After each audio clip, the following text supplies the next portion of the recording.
To the coronavirus outbreak, it's now hit the world of sport as well. Formula One Chinese Grand Prix is being postponed. It was originally scheduled for April the 19th in Shanghai. Joining me now is Sylt, is the publisher of Formula Money.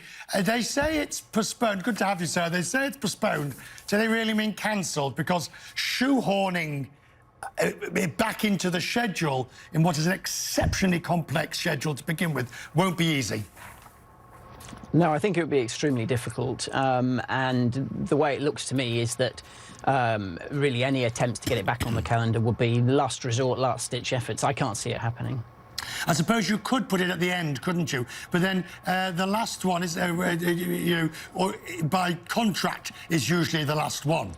That's it. That's the problem. It's Abu Dhabi, and as far as everybody knows, they have a and it's been publicised in the past that they have a contract to be the last race. So I mean, I can't see China filling that spot essentially or coming afterwards. And even if you were to start moving it around, give us some idea of the complexity of just of one F1 race, getting it from A to B.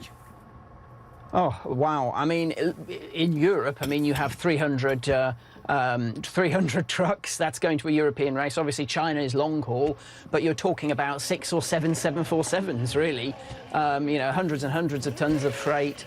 I mean, it's extremely difficult, and the way that the race is, people probably don't realise that the races aren't just positioned where they are internally with it for the convenience of Formula One's calendar, but also not to clash with other major sporting events, other major events internally in each country. Is it your understanding that there was much debate about this decision? Yes, and I'm sure there's a financial reason for that too.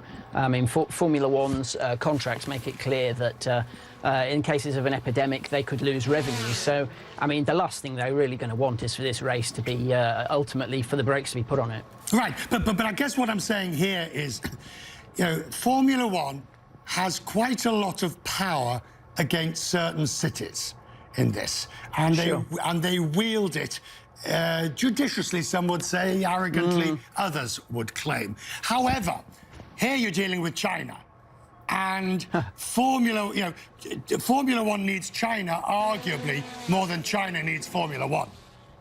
Yes. No, I think you're absolutely right, and that I'm quite sure is another reason why they haven't actually given the red light to the race. That's why they're still looking to try and reschedule it, for the simple reason, as you say, that they want to really keep on China's side. And I mean, interestingly enough, they announced a partnership with a local marketing agency a year or two ago to explore the possibility of a second Chinese race. So you're looking at a scenario now where there's a strong likelihood there won't even be one this year. Let's talk generally about Formula One. Good opportunity, since we have your expertise with us. What is the health of it at the moment, after the Eccleston years, after all the controversies that there had been, where many of the teams felt that they were either cut out on the financial side or that the thing was being run as a personal fiefdom? Does the new management now at least enjoy more collective support? Yeah, I mean, I don't think there's any way you can deny that. I mean, certainly the way things look at the minute, I mean, the contracts with the teams, so-called Concorde Agreement, named after Place de la Concorde in Paris, this is the contract that commits all the teams to race. That expires at the end of this year, and normally there will be a talk of teams pulling out, setting up a rival series. We've had none of that, and even though the contract hasn't been re-signed, it's essentially a formality. You'll see teams have already announced deals with drivers that stretch beyond this year, with sponsors, with engine manufacturers.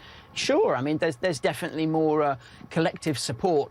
Where the whole business itself, however, hasn't had that great boost in terms of an acceleration in its revenue, and certainly not an acceleration in its profits that some thought would happen after the new owners, Liberty Media, took over. Maybe that will happen in future, who knows?